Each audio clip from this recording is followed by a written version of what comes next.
Hello friends, welcome to Induna academy. तर आजच्या लेक्चरमध्ये आपण जो रिमेनिंग पार्ट आहे मलेरियाचा तो कंप्लीट करणार आहे, ज्याच्यामध्ये आपण स्टडी करणार आहे what are the positive agents, त्याचे सिम्पटम्स काय आहेत, इपिडेमिओलॉजी काय आहे, कशा प्रकारे तो स्प्रेड होतो आणि लाईफ सायकल ऑफ वेक्टर, जो कसा मलेरिया वेक्टर बोर्न डिसीज आहे, ज्याच्यामध्ये मॉस्किटो हे काय असतात, वेक्टर्स असतात आणि जे ट्रान्समिट करतात disease from one person to another person. Okay, आज हा जो पार्ट आहे तो आज आपण आजच्या लेक्चरमध्ये बघणार आहे. त्याआधी बघा, आपल्या अकॅडमीमध्ये ह्या लॅब सायंटिफिक ऑफिसरसाठी ऑफर चालू आहे, ज्याच्यामध्ये फक्त तुम्हाला 999 मध्ये या बॅचेस अवेलेबल होते, ज्याच्यामध्ये आपण पूर्ण सिलेबस कव्हर करून घेणार आहोत, ज्याच्यामध्ये स्टुडंट्सला आपण PYQचं डिस्कशन, MCQs, तुम्ही हे MCQs कसं तुमच्या लॉजिकल ॲबिलिटी अंडरस्टँडिंगने आणि कन्सेप्च्युअल क्लिअरिटीने हे क्वेश्चन सॉल्व्ह करायचे आहेत हे तुम्हाला आम्ही आपल्या अकॅडमीमध्ये सांगणार आहोत. त्याचबरोबर आपण जो पर्सनल गायडन्स आहे स्टुडंट्सला एक्झाम रिलेटेड, फॉर्म फिलिंग किंवा तुम्हाला तुमचं प्रिपरेशन कसं करायचं आहे, तुमचा टाइम टेबल कसला असायला पाहिजे, या सर्व प्रकारचे आपण काय करणार आहे, स्टुडंट्सला गायडन्स देणार आहोत. त्याचबरोबर नोट्स आणि ई बुक्स हे आपण स्टुडंट्सला अवेलेबल करून देऊ. ओके, याच्यामध्ये बघा, जे काही टेक्निकल लॅब टेक्निकलचं जे क्वालिफिकेशन आहे किंवा इलिजिबिलिटी आहे तीच लॅब सायंटिफिक ऑफिसरसाठी आहे, पण यामध्ये सिलेबसचं व्हेरिएशन होतं. ओके, पूर्णपणे नाही तर काही प्रमाणामध्ये या दोन्ही सिलेबसचं काही डिफरन्शिएशन करता येतं. जर तुम्हाला या बॅचेसमध्ये एनरोल करायचं असेल तर तुम्ही या नंबरवरती संपर्क करू शकता आणि या बॅचेसमध्ये एनरोल करा. ओके, याच्यामध्ये तुमचं प्रॉपर सिलेबस कव्हर होईल, त्याचबरोबर जे काही तुमचं डाऊट्स असतील ते सॉल्व्ह केले जातील, MCQs सगळे तुम्हाला इथे प्रॉपरली कसे सॉल्व्ह करायचे हे शिकवलं जाईल. ठीक आहे, आपण टॉपिक बघूयात आता. ठीक आहे, आपण हा मलेरियाचं इंट्रोडक्शन बघितलं होतं लास्ट लेक्चरमध्ये, कोणत्या स्पीसीज असतात हे सुद्धा बघितलेलं आहे, त्याची लाईफ सायकल आपण इथे डिटेलमध्ये बघितलेली आहे. ओके, ह्युमन फेजमध्ये म्हणजे कोणत्या टाईपमध्ये, एक्झो इरिथ्रोसायटिक, जो काही लिव्हरमध्ये इन्फेक्शन होणार आहे, म्हणजे एक्झो इरिथ्रो म्हणजे ऑलरेडी आपण बघितलंय आरबीसीच्या बाहेर जे इन्फेक्शन होतं, आरबीसीच्या आउटर साईडला म्हणजे कुठं, लिव्हरमध्ये जे इन्फेक्शन होणार आहे, किंवा जे हे स्पोरोझॉइड्स असतात की जे काय करणार आहेत, इन्फेक्शन कॉज करणारे ह्युमन बॉडीमध्ये, या स्पोरोझॉइड्सनी काय केलं जातं, या लिव्हरच्या हिपॅटिक सेल्सवरती किंवा हिपॅटोसाइट्सवरती काय केलं जातं, इन्फेक्शन. मग ते सेल्स कसे होतात, हिपॅटोसाइट्सचे बर्स्ट होतात, त्याच्यामधून जे काही पुढचं रिलीज केले जाणार आहे त्यांना शिझॉन्स म्हटलं जातं. मग आरबीसीजमध्ये जे इन्फेक्शन कॉज करणार आहे ते मेरोझॉइड्स असतात. मेरोझॉइड्स नंतर जे काही पूर्ण जी सायकल कंप्लीट केली जाते त्याच्यात तुम्ही याच्यामध्ये ऑलरेडी बघितली आहे. मग जे काही सेक्शुअल इनिशिएशन असतं, जे काही गॅमेट फॉर्मेशन, हे सुद्धा याच्यामध्ये ह्युमन बॉडीमध्ये होणार आहे. जी ह्युमन बॉडीमध्ये सायकल कंप्लीट होते ती कशी असणार आहे, असेक्शुअल काइंड ऑफ सायकल ही ह्युमन्समध्ये होते, आणि सेक्शुअल काइंड ऑफ रिप्रोडक्शन हे कशामध्ये होणार आहे, मॉस्किटोच्या बॉडीमध्ये होणार आहे. ओके, या दोन्ही गोष्टी आपण इथे स्टडी केलेल्या आहेत. तर बघा, मॉस्किटोच्या फेजेसमध्ये म्हणजे ज्यावेळेस दोन्ही गॅमेट्स हे ज्यावेळेस मॉस्किटो आपल्याला बाईट करतो आणि ब्लड सक करणार आहे, त्याच्यामध्ये हे दोन्ही गॅमेट्स त्या मॉस्किटोच्या बॉडीमध्ये जातील. त्याच्यामध्ये या दोघांचं काय होतं, फर्टिलायझेशन होतं, त्याच्यानंतर उकायनेट बनतात, ऊसिस बनतात, आणि त्या ऊसिसमधून पण काय रिलीज केले जातील, स्पोरोझॉइड्स रिलीज केले जातील. तर या प्रकारे ही पूर्ण सायकल कंप्लीट होते आणि परत तो मॉस्किटो काय होणार आहे, इन्फेक्टेड होणार आहे ज्यावेळेस ते स्पोरोझॉइड्स याच्यामध्ये रिलीज केले जातात. त्यानंतर ते ज्यावेळेस त्याच्या सलायव्हरी ग्लँड्समध्ये येतात त्यावेळेस तो ज्यावेळेस दुसऱ्यांना बाईट करेल, हा इन्फेक्टेड मॉस्किटो आता काय करणार आहे, तो स्प्रेड करणार आहे स्पोरोझॉइड दुसऱ्या पर्सनला. आता ही पूर्ण जी सायकल आहे ही आपण स्टडी केलेली. इथं मी तुम्हाला फक्त लास्ट लेक्चरचा ओव्हरव्ह्यू दिलाय, तो तुम्हाला लास्ट लेक्चरमध्ये तुम्हाला वर्ड टू वर्ड तुम्हाला एकदम डिटेलमध्ये कळेल की जर तुम्हाला कोणत्या स्टेजमध्ये काय होतंय, की ट्रोपोझॉइड्स कुठे आहेत किंवा हायपोझॉइड्स कुठे आहेत, या सर्व गोष्टी तुम्ही लास्ट लेक्चरमध्ये बघू शकतात. इथे मला नेक्स्ट पार्ट कव्हर करायचा आहे. ओके, त्यामध्ये बघा, आजच्या लेक्चरमध्ये आपण बघत आहोत पॉझिटिव्ह एजंट्स. त्यांच्या नावाच्या आधी एकदा बघा त्यांचं क्लासिफिकेशन कोणत्या पद्धतीने केले जात आहे. मी तुम्हाला सांगितलं होतं ते जे किंगडम आहे, जे RH विटेकरनी 5 क्लासेस ऑफ किंगडम दिलेला आहे, त्याच्यामध्ये एक कोणता आहे, प्रोटिस्टा. तर जो आपला प्लाझ्मोडियम आहे, जीनस प्लाझ्मोडियम, तो कोणत्या किंगडमच्या अंडर येतो तर तुम्हाला माहिती पाहिजे, प्रोटिस्टाच्या अंडर येणार आहे. मग याच्यासाठी जर तुम्हाला कोणतं नाव लक्षात ठेवणं गरजेचं आहे तर हे आहे क्लास. ओके, स्पोरोझोआ आणि किंगडम प्रोटिस्टा, आणि याच्यामध्ये काय, जीनस काय यांचं, प्लाझ्मोडियम. आता जीनस प्लाझ्मोडियम आहे तर याच्या स्पीसीज वेगळ्या वेगळ्या असू शकतात. येस, फॅल्सीपॅरम बघितलं आपण, फॅल्सीपॅरम, ओवेल आहे, मलेरी, त्यानंतर कोणतं आहे, वायवॅक्स, तर अशा वेगवेगळ्या स्पीसीज आहेत. आता जीनस ज्यावेळेस पण तुम्ही एखाद्या स्पीसीजचं नाव लिहिता किंवा ऑर्गॅनिझमचं नाव लिहिता तर ते नाव कसं आलं पाहिजे, genus plus species plus species. मग याच्यामध्ये प्लाझ्मोडियम आणि हे जे काही स्पीसीज असतील वायवॅक्स हे यांचे काय असणारे स्पीसीज नेम असेल. ओके, तर या पद्धतीने हे काय यांचं क्लासिफिकेशन केलं जातं या मॉस्किटोचं किंवा या मलेरियाचं. तर इथे बघा, all plasmodium species are obligate intracellular parasite, हे तुम्हाला माहिती पाहिजे, इंट्रासेल्युलर पॅरासाइट. त्याच्यानंतर आपण लास्ट लेक्चरमध्ये पूर्ण डिटेलमध्ये बघितले का यांना डायजेनेटिक म्हटलं जातं, कारण की हे जे काही व्हायरस आहे प्लाझ्मोडियम आहे हा काय करणार आहे तर दोन होस्ट म्हणजे काय, एक तर ह्युमन होस्ट आणि दुसरा आहे मलेरिया किंवा मॉस्किटो. त्या याच्यामध्ये जे त्यांची लाईफ सायकल कंप्लीट करणारे दोन होस्टमध्ये कंप्लीट करतोय म्हणून त्याला काय म्हटलं जातं, डायजेनेटिक. एक तर ह्युमन स्वतः त्याचा होस्ट आहे आणि दुसरा आहे मॉस्किटो, म्हणून डायजेनेटिक लाईफ सायकल. ज्यावेळेस आता मागे पण तुम्हाला रिवाईज करताना मी सांगितलं, ज्यावेळेस दोन होस्ट असतात त्याच्यामध्ये एका याच्यामध्ये काय होते, मलेरियाच्या केसमध्ये जी काही ह्युमन फेज म्हणजे होस्ट आहे त्याच्यामध्ये कंप्लीट होणारे असेक्शुअल सायकल आणि जो काही मॉस्किटो आहे त्याच्यामध्ये कंप्लीट होणारे त्याची सेक्शुअल सायकल. इथे एक ॲडिशनमध्ये इन्फॉर्मेशन दिली आहे तुम्हाला, प्लाझ्मोडियम फॅल्सीपॅरम आहे त्याचा जो जीनोम आहे तो 23.3 MBचा असतो, ज्याच्यामध्ये क्रोमोझोम्स किती आहेत, 14 क्रोमोझोम्स असणारे आणि टोटल जीन्स जर एक अप्रोप्रिएट बघितले तुम्ही किती आहेत, अप्रॉक्सिमेटली 5300 जीन्स हे त्याच्यामध्ये प्रेझेंट असणार. फक्त इथे इम्पॉर्टंट काय, 14 क्रोमोझोम्स. ओके, हे इम्पॉर्टंट आहे. आणि लँडमार्क इन मलेरियोलॉजी, ठीक आहे, हे ऑलरेडी एक सिक्वेन्स काढलेले, याच्यामध्ये किती जीन्स आहेत किती क्रोमोझोम्स आहेत हे ऑलरेडी स्टडी केलेलं आहे. पण याच्यामध्ये फक्त बघा, जो प्लाझ्मोडियम फॅल्सीपॅरम हा वन ऑफ द एजंट जो काय करतो मलेरिया स्प्रेड करण्यामध्ये एक पॉझिटिव्ह एजंट बनतोय, त्याचा जर तुम्ही जीन्सचं हे बघितलं तर किती आहे, 5300 जीन्स याच्यामध्ये प्रेझेंट असणार. ओके, तर याच्यामध्ये नेक्स्ट बघा, आता इथे फक्त तुम्हाला स्पीसीजचे नावं दिलेत की वेगवेगळे कोणते आहेत जे कशासाठी रिस्पॉन्सिबल आहेत, पॉझिटिव्ह एजंट आहेत कशाचे, मलेरियाचे. फॅल्सीपॅरम, वायवॅक्स, मलेरी, नोवेल्सिया आणि ओवेल हे सर्व काय असतात, कॉज करू शकतात मलेरिया डिसीज.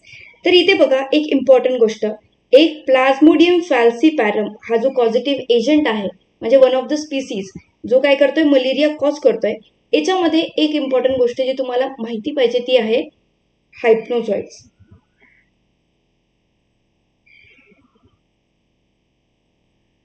ज्यावेळेस मी तुम्हाला सांगितलं होतं इन्फेक्शन होतं, ही एकदा स्लाइड बघा, ज्यावेळेस मॉस्किटो बाईट करतो स्पोरोझोइड्स रिलीज केले जातात, मग ते फर्स्ट ऑर्गन कशावरती इन्फेक्शन करताय, लिव्हरवरती. ओके, लिव्हरमधून ज्यावेळेस जर ते लगेच त्यांचं रेप्लिकेशन स्टार्ट करताय, हिपॅटिक सेल्सला जर ते डिस्ट्रॉय करत असतील तर ते नॉर्मल प्रोसेस असते. पण याच्यामध्ये असे काही स्पोरोझोइड्स असतात किंवा असं प्लाझ्मोडियम फॅल्सीपॅरम हे अशा स्पीसीज असू शकतात जे अशा कंडिशन्स कॉज करताय म्हणजे लगेच इन्फेक्शन कॉज करताय. पण दुसरे जे असे असतात म्हणजे कोणती स्पीसीज जर तुम्ही स्पेसिफिकली पाहिली, प्लाझ्मोडियम वायवॅक्स हे काय करतायत, अशा स्पोरोझोइड्स रिलीज करतात जे लिव्हरमध्ये इन्फेक्शन कॉज करणार आहे, पण ते कसं आहे, डॉर्मंट आहे. डॉर्मंट, व्हॉट इज डॉर्मंट, ज्यावेळेस एखादं इन्फेक्शन येतं म्हणजे स्पोरोझोइड्स ते काळानकाळ महिने टू महिने किंवा इयर्स पर्यंत ते तशाच त्यांच्या स्टेटमध्ये राहू शकतात आणि अकॉर्डिंग टू देअर म्हणजे एक प्रॉपर कंडिशन्सनुसार ते काय करतात, परत इन्फेक्शन कॉज करायला लागतात. म्हणजे हा जो डॉर्मन स्टेट आहे हा कशामध्ये बघितला जातोय, परत एकदा बघा ती स्लाइड. येस, हे बघा, आता जी डॉर्मन स्टेट आहे ती कशामध्ये बघितली जाते, वायवॅक्स म्हणजे हायप्नोझॉइड्स तिथे फॉर्म करतात. म्हणजे जर क्वेश्चन असा आला एमसीक्यूचा की हायप्नोझॉइड्स म्हणजे कशाच्या रिलेटेड असतील, एकतर प्लाझ्मोडियम वायवॅक्स आणि दुसरी गोष्ट ते डॉर्मन स्टेटमध्ये खूप टाइम पर्यंत बॉडीमध्ये राहू शकतात. ओके, हे इम्पॉर्टंट आहे आणि हे कशामध्ये बघितलं जात आहे, प्लाझ्मोडियम वायवॅक्स. पण ते जर तुम्ही प्लाझ्मोडियम फॅल्सीपॅरम पाहिलं तर ते नो हायप्नोझॉइड्स म्हणजे अशा टाईप्स ऑफ डॉर्मन्सी दाखवत नाहीत. ओके, तेच आता दुसरं बघा, रोसेटिन. आता अजून एक इम्पॉर्टंट गोष्ट म्हणजे आपण हे जे पॉझिटिव्ह एजंट्स आहेत यांच्या काही कॅरेक्टरिस्टिक्स बघतोय, हे जे आपण बघतोय ते आहेत कॅरेक्टरिस्टिक्स. याच्यामध्ये फॅल्सीपॅरमची आहे जी की ते नो हायप्नोझॉइड्स, म्हणजे हायप्नोझॉइड्स प्रोड्यूस नाही करू शकतात, डिरेक्टली ते काय करतात, इन्फेक्शन कॉज करतात. दुसरं आहे रोसेटे. ना व्हॉट इज रोसेटे, आता इम्पॉर्टंट आहे हे बघा. PRBCs, what are this PRBCs, म्हणजे पॅरासाइट RBCs. तुम्हाला हे माहिती आहे, पहिलं पॅरासाइट काय करणार आहे, जे काही प्लाझ्मोडियम आहेत ते पहिले हिपॅटिक सेल्सला इन्फेक्शन करतात, हिपॅटोसाइट्सला इन्फेक्शन करतात, त्यानंतर ते ब्लडमध्ये रिलीज केले जातात.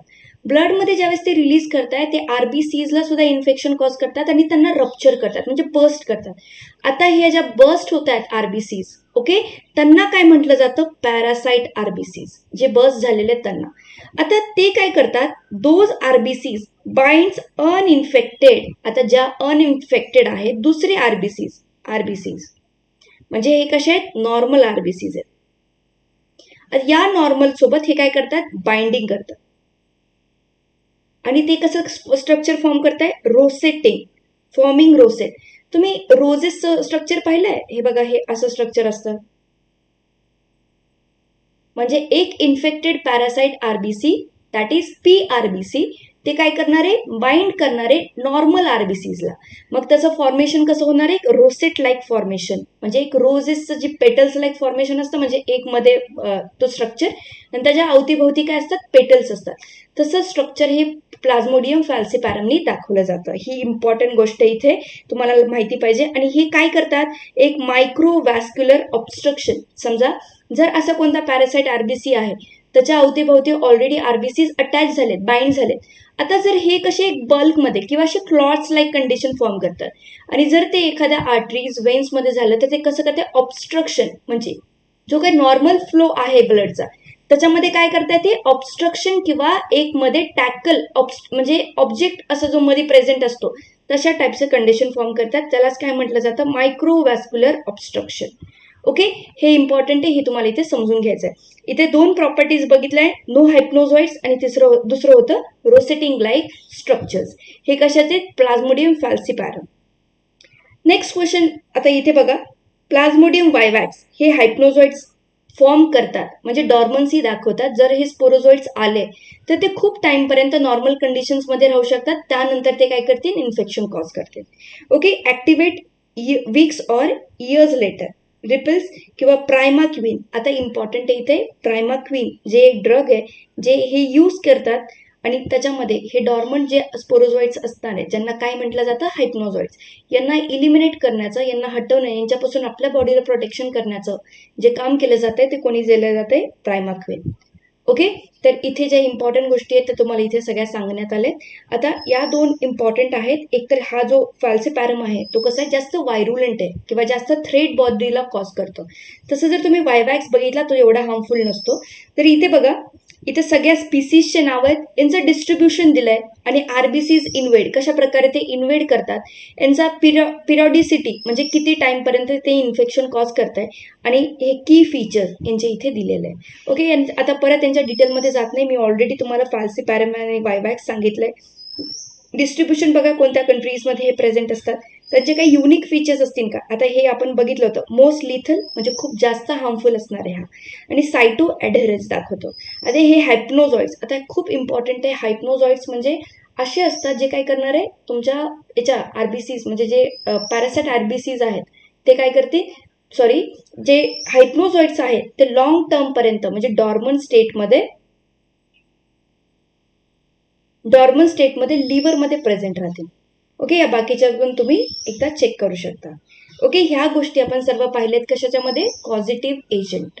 ओके, इथेपर्यंत हा पॉईंट आपण कव्हर केलाय.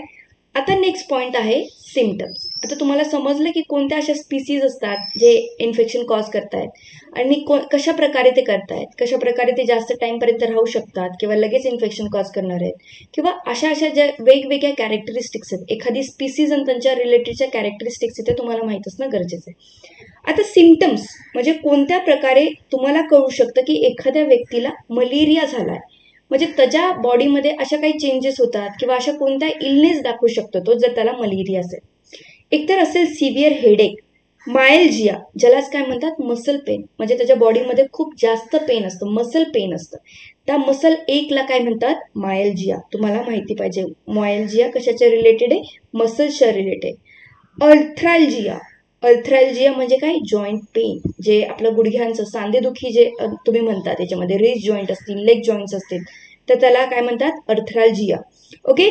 बॅक एक, बॅक एक पाठीमध्ये दुखणं, nausea, vomiting, loss of appetite, abdominal pain आणि डायरिया, की ज्याच्यामध्ये बॉडीमधून खूप जास्त पाणी लॉस होणार आहे किंवा डिहायड्रेशन लाईक कंडिशन डेव्हलप होणार आहे. त्यानंतर इम्पॉर्टंट आहे splenomegaly. What is splenomegaly? Spleno means काय? इथे बघा, स्प्लीन, स्प्लीन आणि मेगॅली म्हणजे काय असतं? इन्फ्लामेशन किंवा काय? एनलार्जमेंट. इन्फ्लामेशनमुळे काय होतं? एनलार्जमेंट लाईक कंडिशन्स दिसतात.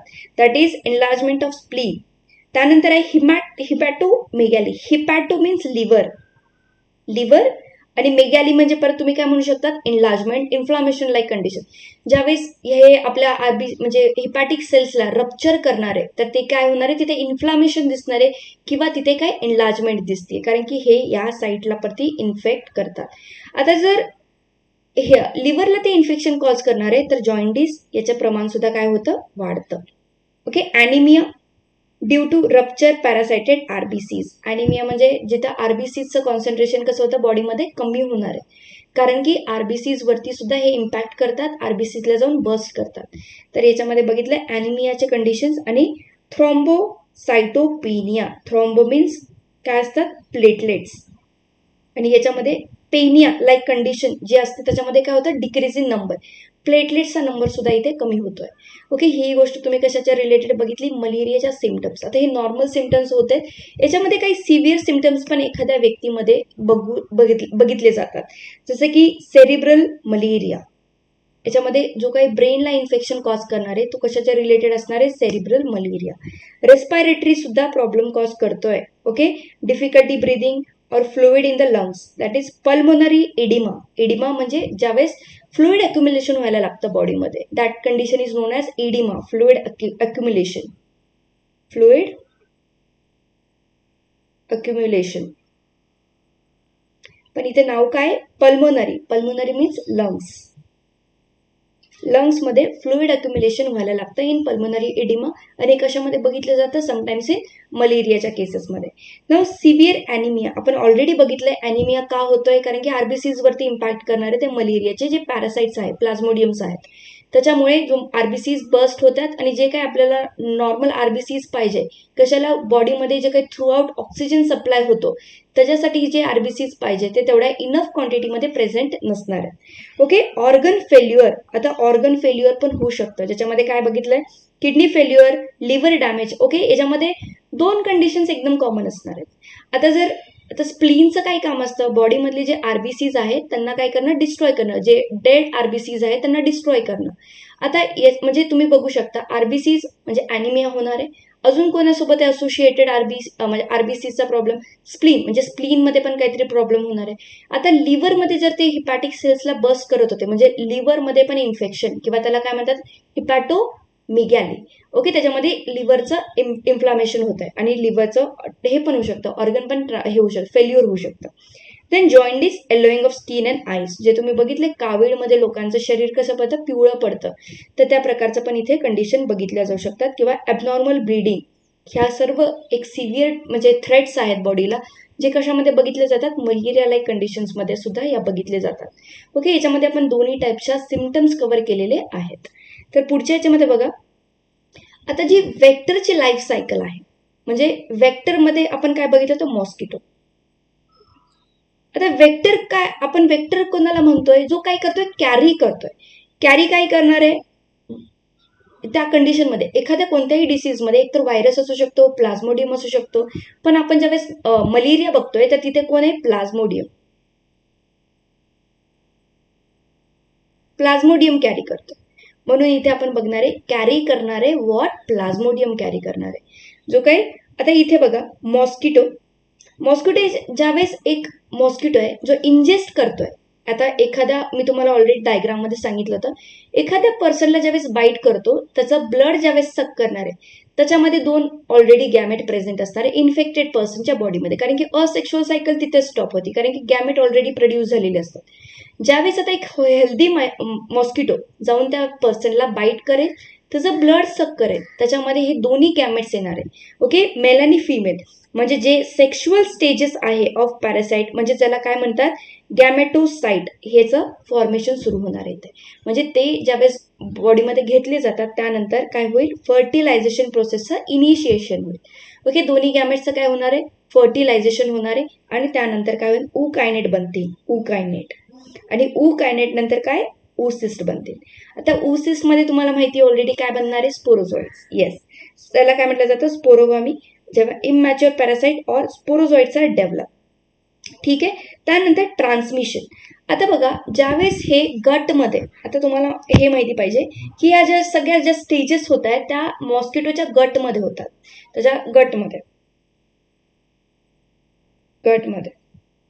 त्यानंतर ज्यावेळेस ह्या इमॅच्युअर आहेत, इमॅच्युअर स्पोरोझोइड्स ज्यावेळेस ट्रान्सफर केले जातात त्याच्या सलायव्हरी ग्लँड्समध्ये त्या रेप्लिकेट करतात आणि रेप्लिकेट ज्यावेळेस होतात ते कसे बनतात, मॅच्युअर बनतात. आता ह्या इन्फेक्टेड मॉस्किटो ज्यावेळेस एका पर्सनकडे जाऊन त्याला बाईट करेल, त्यामध्ये हे जे त्यांच्या सलायव्हरी ग्लँड्समध्ये असणारे मॅच्युअर स्पोरोझोइड्स आहेत त्या बॉडीच्या पर्सनमध्ये रिलीज केले जातात.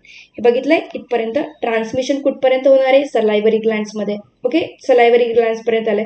आता infection, when a mosquito bites another human, म्हणजे हे जे आता मॅच्युअर झालेले स्पोरोझोइड्स आहेत एका इन्फेक्टेड मॉस्किटोच्या सलायव्हरी ग्लँड्समध्ये प्रेझेंट, ते बाईट करतील तर त्या दुसऱ्या व्यक्तीला याचं इन्फेक्शन याच्याद्वारे केलं जात आहे. म्हणजे एका इन्फेक्टेड मॉस्किटो पासून एका अनइन्फेक्टेड हेल्दी ह्युमनकडे याचं ट्रान्समिशन होत आहे. आता ह्या स्टेजेस तुम्ही कशाच्या मध्ये बघितल्या, ज्या काही मॉस्किटोमध्ये होत आहे त्याच्या स्टेजेस बघितलेल्या आहेत. आता याच्यामध्ये एन्व्हायरमेंटल फॅक्टर्स असू शकतात का, येस डेफिनेटली. कारण की आता मॉस्किटो एक वेक्टर होता जो काय करतोय, कॅरी करतोय इन्फेक्शन, पण एवढंच इनफ नव्हतं. आता याच्यामध्ये तुम्हाला हे समजणं गरजेचं आहे की एन्व्हायरमेंटल असे कोणते फॅक्टर्स असतात जे मॉस्किटोच्या डेव्हलपमेंटसाठी त्यांना मदत करणार आहे. म्हणजे समजा ज्या प्रकारे दुसऱ्या ऑर्गॅनिझमचं ब्रीडिंग होतं, मॉस्किटोचं ब्रीडिंग कुठे होणार आहे, म्हणजे त्यांचं एग लेईंग, ह्या सर्व गोष्टी कुठे केल्या जातात, ह्या सर्व गोष्टी कुठे होणार आहे, एक स्टॅग्नंट वॉटरमध्ये. स्टॅग्नंट वॉटर, जिथे सुद्धा हे पाणी साठलेलं असतं, म्हणून म्हणतात मोस्टली रेनी सीझन्समध्ये हे मलेरियाची साथ, डेंग्यूची साथ काय होते, जास्त प्रमाणामध्ये वाढते. पण त्याच्यामध्ये जर बघा एन्व्हायरमेंटल फॅक्टर्समध्ये हे इम्पॉर्टंट आहे, जी लाईफ सायकल असते वेक्टरची बघतोय ना, वेक्टर कोण आहे, मॉस्किटो. तर मॉस्किटोचे जे लाईफ सायकल आहे त्याच्यामध्ये पहिले असणारे एग्स, जिथे स्टॅग्नंट वॉटर असतं, साठलेलं पाणी, तिथे हे मॉस्किटोज काय करतात, एग्स ले करणार आहेत. एग्स ले म्हणजे मॅक्झिमम किती, 50 to 200 पर्यंत टाइम्समध्ये ते एग्स ले करतात. त्या एग्स नंतर त्याच्यातून जे फर्टिलाइज हॅच होणार आहे ते एग्स, त्या एगच्या हॅच झाल्यामुळे कोणतं स्टेज बनतं, लार्वल स्टेज. तुम्ही बघितलं असेल जिथे साठलेलं पाणी असतं त्याच्यामध्ये काय एक आळ्यासारखं दिसतं स्ट्रक्चर, ते दुसरं काही नसून ते काय असतात, लार्वी असतात, लार्वी ऑफ मॉस्किटो. ओके, ते अळीसारखं दिसतं, त्यांना फक्त वरती हेड असणार आहे आणि खालच्या साईडला काय एक टेल लाईक ॲब्डॉमिनल स्ट्रक्चर असतं. ओके, तर त्याच्यानंतर ते कोणत्या स्टेजमध्ये कन्वर्ट होतं, प्युपा. प्युपाच्या स्टेजमध्ये ते काय असतात, एक ककून लाईक स्ट्रक्चरमध्ये ते प्रेझेंट असतात. म्हणजे एक्झॅक्टली ककून नसतं पण एक कॉम्पॅक्ट स्ट्रक्चर असतं त्यांचं. ते त्या टाइममध्ये काही सुद्धा इंजेस्ट करत नाही, म्हणजे काही खात नाही. त्या टाइममध्ये ते फक्त त्या ककून याच्यामध्ये प्रेझेंट असतात, म्हणजे कोणतं, प्युपाच्या स्टेजमध्ये असणार आहे. आणि त्यानंतर जो त्यांचा स्ट्रक्चर फॉर्म होतोय तो कोणता आहे, अडल्टचा स्टेज. म्हणजे eggs, larvae, pupa and then comes adult. म्हणजे या प्युपाच्या याच्यातून ते रिलीज होऊन काय करणार आहे, थोड्या टाइमपर्यंत ते वॉटरवरती तसंच थांबतात आफ्टर रिलीजिंग फ्रॉम प्युपा. त्यानंतर ते थोड्या टाइम नंतर फ्लाय करते. म्हणजे बघितलं तुम्ही कशा सायकलनी हे काय होतंय, इन्फेक्शन स्प्रेड होतंय. एक इन्फेक्टेड मॉस्किटो, परत eggs, larva, pupa and then adult, अशा प्रकारे ही वेक्टरची लाईफ सायकल कंप्लीट होते. ओके, याच्यामध्ये बघितले ज्या प्रकारे आपल्यामध्ये इन्फेक्शन म्हणजे जो इन्फेक्शनची सायकल आहे ती तर आपण ऑलरेडी बघितली, पण याच्यामध्ये बघितलंय की एक वेक्टर जो मॉस्किटो आहे त्याच्यामध्ये इन्फेक्शन पहिलं कसं होतं, याच्या आदल्याच्या स्लाइडमध्ये बघितलंय कोणत्या स्टेजेसमध्ये, म्हणजे इंजेक्शन, फर्टिलायझेशन, डेव्हलपमेंट, स्पोरोगॅनमीमध्ये काय होतंय, ट्रान्समिशन आणि इन्फेक्शन, त्या पर्सनपर्यंत कसं इन्फेक्शन जातं हे सुद्धा बघितलंय.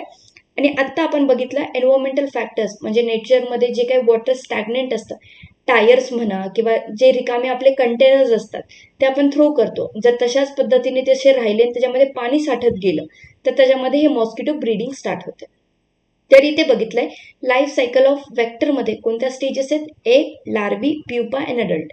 हे जर तुम्हाला आत्ताच मलेरियाच्या केसमध्ये जर समजलं तर जे बाकीचे ज्या स्टेजेस आहेत ज्याच्यामध्ये मॉस्किटो ऑलरेडी म्हणजे ॲज अ वेक्टर म्हणून काम करतोय तर ह्या स्टेजेस आपण स्किप करू शकतो. म्हणजे जो वेक्टरचा जो एक लाईफ सायकल आहे ज्याच्यामध्ये एग, लार्वी, प्युपा आणि अडल्ट आपण परत परत न स्टडी करता पण डिरेक्टली पुढचा पार्ट घेऊ शकतो. पण इथे तुम्हाला माहिती पाहिजे इथं वेक्टर कोणता आहे, जर जो वेक्टर कॉमन असेल मॉस्किटो जर असेल जसं की कशामध्ये मलेरिया, डेंग्यू, चिकनगुनिया याच्यामध्ये तर मॉस्किटो हा वेक्टर म्हणून कॉमन असणार आहे. तर याच्या ह्या स्टेजेस असतील. ओके, तर इथपर्यंत आपण पाहिलेलं आहे. तर यानंतर बघा जी ट्रान्समिशन सायकल असते म्हणजे एका पर्सनपासून ज्या दुसऱ्याकडे जे याचं ट्रान्समिशन होत आहे मलेरियाचं ते आपण इथे बघतोय. जे मॉस्किटो ट्रान्समिशन सायकल आहे ते आपण इथे बघूया. ते इनिशियल इन्फेक्शन मध्ये काय आहे, mosquito bite to person already infected with malaria. आपण जे ऑलरेडी आतापर्यंत बघितले फक्त इथे ते थोड्या ओव्हरलुक करतोय आपण गोष्टी, कारण की काय करायचं आपल्याला स्प्रेड ऑफ मलेरिया सुद्धा समजून घ्यायचा आहे. तर त्याच्यामधून तो ब्लड घेणार आहे, त्याच्यामध्ये ब्लडमध्ये काय असणार आहे, 2 गॅमेट्स असणार आहे आणि त्याचंच आपण आता बघितलंय त्या गॅमेट्सचं फर्टिलायझेशन होतं म्हणजे पॅरासाइट डेव्हलपमेंट इन मॉस्किटो. काही हा जो टाइम आहे हा तुम्हाला माहिती पाहिजे, गटमध्ये त्याच्या डेव्हलपमेंट होणार आहे. त्यानंतर ट्रान्समिशन टू ह्युमन्स जे स्पोरोझॉइड्स बनतात, आपण ऑलरेडी मागच्या स्लाइडमध्ये डिटेलमध्ये बघितलंय. गटमध्ये फर्टिलायझेशन झाल्यानंतर त्याच्यानंतर काय कायनेट बनतात, ओसिस्ट बनणार आहे, ओसिस्ट नंतर स्पोरोझॉइड्स बनतात. आता हे जे स्पोरोझॉइड्स गटमध्ये प्रेझेंट आहे ते इमॅच्युअर आहेत. ज्यावेळेस ते सलायव्हरी ग्लँड्समध्ये ट्रान्समिशन होतं याचं त्यावेळेस ते मॅच्युअर बनतात, रेप्लिकेट जास्त प्रमाणामध्ये करतात आणि ते काय असतात, ready to cause infection to human. आता हे बघा ट्रान्समिशन टू ह्युमन, आता ज्यावेळेस हा इन्फेक्टेड मॉस्किटो जाऊन बाईट करेल तर त्याच्यामध्ये हे रिलीज केले जाते. ओके, इथपर्यंत समजले. आता ते रिलीज केलेले जे स्पोरोझॉइड्स आहेत ते ह्युमन्समध्ये ज्यावेळेस येतात तर ते कोणत्या ऑर्गनला पहिले इन्फेक्शन कॉज करतील तर ते आहे हिपॅटोसाइट्स किंवा जे हिपॅटिक सेल्स आहेत त्यांना इन्फेक्शन कॉज करणारे इन लिव्हर स्टेज. मग silently for 7 to 30 days. Okay, याच्यामध्ये कोणते कोणते बघितले तुम्ही, आता हे वायवॅक्स आहे आणि ओव्हल आहे. आता डिरेक्टली सगळे स्पीसीज काय करतात, लगेच इन्फेक्शन कॉज करतात का तर नाही. फॅल्सीपॅरम हा लगेच इन्फेक्शन कॉज करू शकतो, पण जो प्लाझ्मोडियम वायवॅक्स आहे, प्लाझ्मोडियम ओव्हल आहे ते डॉर्मंट राहतात बऱ्याच टाइम पर्यंत. Okay, now next is blood stage. आता लिव्हरमधून ते ब्लडकडे जाणारे आरबीसीजला इन्फेक्शन कॉज करणारे आणि त्यानंतर ते काय करतील त्या बॉडीमध्ये, त्या ह्युमनच्या बॉडीमध्ये ज्यावेळेस आरबीसीज बस्ट व्हायला लागतात ना त्या टाइममध्ये जे सिम्पटम्स बघितले आपण, ओके, बिहाइंड द आईज जे पेन होतं, फीवर येणं किंवा बाकीच्या वोमिटिंग, नॉशिया अशा लाईक कंडिशन्स, जॉईंट पेन, ह्या सर्व कधी व्हायला लागतात ज्यावेळेस आरबीसीज बस्ट व्हायला लागतात. आता ज्या ह्या कंडिशन्स आहेत हे इथे डेव्हलप होणार आहे. त्यानंतर ही सायकल रिपीट होते. ओके, त्यानंतर बघा अदर मूड्स. आता या सायकलमध्ये आपण बघितलंय की कसं person to person infection transfer होत आहे एका याच्यापासून मॉस्किटोपासून. पण फक्त ह्याच मेजर्स असतात का किंवा ह्याच मूड्स असतात ज्या जिथे तुम्हाला एका पर्सनकडून किंवा एका वेक्टरकडून इन्फेक्शन येणार आहे तर नाही. काही कंडिशन्समध्ये असं सुद्धा असतं की एका आईकडून त्या लहान फिटसला जे काही डेव्हलपिंग बेबी असतं तिच्यामध्ये त्याला सुद्धा इन्फेक्शन जाऊ शकतं. कारण की बघितलंय तुम्ही जे काही हा आपला प्लाझ्मोडियम आहे तो आरबीसीजला इन्फेक्शन कॉज करतोय आणि आरबीसीज म्हणजे ब्लड ट्रान्सफर होतं आईपासून कोणाला, त्या लहान बाळाला, ज्यावेळेस हे प्लासेंटाने अटॅच्ड असतात वाया प्लासेंटा. म्हणून इथे लिहिलंय की मदर टू चाइल्ड सुद्धा हे काय होऊ शकतं, इन्फेक्शन स्प्रेड होऊ शकतं ड्युरिंग बर्थ किंवा कॉन्जेनायटल. या कंडिशनला काय म्हटलं जातं, कॉन्जेनायटल मलेरिया. ओके, ही सुद्धा एक कंडिशन बघितली जाऊ शकते. आता जर तुम्हाला माहिती आहे की सर्क्युलेशन, ब्लड सर्क्युलेशनमध्ये हे दोन्ही गॅमेट्स प्रेझेंट असणारे male and female gametes of plasmodium किंवा तुम्ही काय म्हणू शकतात आरबीसीजला यांनी इन्फेक्शन कॉज केलंय. जर त्या पर्सननी त्याचं ब्लड डोनेट केलं आणि एखाद्या रिसिव्हरनी घेतलंय तर त्याच्यामध्ये काय होऊ शकतं, याचा मलेरिया जो इन्फेक्शन आहे हा सुद्धा काय होतोय, ट्रान्सफर होतोय. म्हणजे ब्लड ट्रान्सफ्युजन थ्रू सुद्धा हे इन्फेक्शन कॉज होण्याच्या काही प्रमाणामध्ये चान्सेस असतात. आणि त्यानंतर आहे ऑर्गन ट्रान्सप्लांट. ज्यावेळेस ऑर्गन ट्रान्सप्लांट होत आहे, आपण बघितलं की ऑर्गन कोणत्या ऑर्गन्सवरती इन्फेक्शन होत आहे, लिव्हरवरती होत आहे, आरबीसी नॉट अ ऑर्गन, पण किडनीजवरती पण याचं इन्फेक्शन होणार आहे, स्प्लीनमध्ये म्हणजे काही प्रमाणामध्ये इम्पॅक्ट पडणार आहे. तर ह्या ज्यावेळेस ऑर्गन डोनेट केले जातात तर त्याच्यामध्ये काही सुद्धा इन्फेक्शन स्प्रेड होऊ शकतात. आणि ॲज अ तुम्ही लॅब टेक्निशियन म्हणा, ज्यावेळेस अशा टाईपच्या ब्लड सॅम्पल्सला तुम्ही हँडल करत असता, त्यावेळेस ज्यावेळेस त्या सॅम्पल्सच्या कॉन्टॅक्टमध्ये तुम्ही येता, म्हणजे समजा त्या निडल्सची जर तुम्हाला तुम्हाला चुकून स्ट्राईक झाली आहे, स्ट्राईक म्हणजे जर चुकून तुम्हाला हँडल करताना त्या सॅम्पलमध्ये निडल्सची तुम्हाला टोचली आहे, तर त्याच्यामध्ये ह्या काही प्रमाणामध्ये इन्फेक्शन ट्रान्सफर होऊ शकतं एखाद्या इन्फेक्टेड पर्सनपासून एका अनइन्फेक्टेड पर्सनला. ओके, ठीक आहे. जर इथपर्यंत जर तुमचे काही डाऊट्स असतील तर तुम्ही मला नक्की कमेंट बॉक्समध्ये सांगा, कारण की मी डिटेलमध्ये तुम्हाला हा टॉपिक करायचा म्हणजे समजवायचा प्रयत्न करते, कारण की याच्या रिलेटेड जे काही क्वेश्चन्स येतील एक्झाममध्ये तर ते आपल्याकडून सुटले नाही पाहिजे. याच्या पुढच्या टॉपिकमध्ये आपण करणार आहे की याचं प्रोफायलॅक्सिस काय आहे, डायग्नोसिस प्रोसेसेस काय असतात, किंवा कोणत्या टाईपच्या टेस्ट असणार आहे, किंवा याची म्हणजे किमोथेरपीज कोणत्या असतात, किंवा कोणत्या टाईपचे ड्रग्स याला दिले जातात, अशावरती क्वेश्चन्स विचारले जाऊ शकतात. तर हा सेकंड पार्टमध्ये आपण कोणत्या पाहिजे टॉपिक्स पाहिले, पॉझिटिव्ह एजंट, सिम्पटम्स बघितलेत, स्प्रेड कसा होतो, वेक्टर लाईफ सायकल, हे 4 टॉपिक्स आपण आजच्या लेक्चरमध्ये कव्हर केलेले आहेत. त्याच्या आधी बघा, आपल्या अकॅडमीमध्ये ह्या लॅब सायंटिफिक ऑफिसरच्या बॅचेस सुरू झालेल्या आहेत, ज्याच्यामध्ये आपण फक्त 999 मध्ये स्टुडंट्सला ही बॅच देत आहोत, ज्याच्यामध्ये आपण पूर्ण होलिस्टिकली सिलेबस कव्हर करतोय, डिटेलमध्ये सिलेबस कव्हर करणार आहे, ज्याच्यामध्ये तुमचे काही डाऊट्स नाही राहणार. ओके, त्याच्यामध्ये PYQs देणारे स्टुडंट्सला कोणत्या प्रकारचे क्वेश्चन्स विचारतात, कोणत्या एरियामधून विचारतात, किंवा MCQs कशा प्रकारे सॉल्व्ह करायचे तुम्हाला, हे सुद्धा आपण आपल्या स्टुडंट्सला या अकॅडमीमध्ये या बॅचेसमध्ये शिकवणार आहोत. नोट्स दिले जातील, ई बुक्स दिले जातील, आणि त्याचबरोबर जे काही पर्सनल गायडन्स आहे स्टुडंट्सला, त्यांना ज्या प्रकारे एक हेल्प हवी आहे ती आपण सुद्धा स्टुडंट्सला इथे प्रोव्हाइड करत आहोत. जर तुम्ही या बॅचेसमध्ये इच्छुक असाल तर या नंबरवरती तुम्ही कॉन्टॅक्ट करू शकता आणि या बॅचेसमध्ये एनरोल करू शकता. थँक्यू. भेटूयात आपण पुढील व्हिडिओमध्ये.